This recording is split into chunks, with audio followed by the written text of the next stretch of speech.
Veli. Veli. Velipuoli. Velipuoli. Isoveli. Isoveli. Pikkuveli. Pikkuveli. Hyvä, hyvä. Good pronunciation. Seuraava lapset. Lapset. Tyttö. Tyttö. Tytär. Tytär. The R is like R.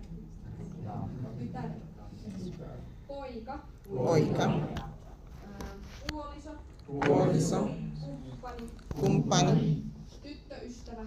Tyttöystävä. Always remember to check whether there is one or two T's. It's not tytöystävä. It's tyttöystävä. You take it a little bit longer. Tyttöystävä. Tyttöystävä. Tyttöystävä. Joo. Poikaystävä. Poikaystävä. Vaimo. Vaimo. Aviomies. Aviomies. This one can also be called just Mies. It's the same as man. Okay. Aviomies tai mies.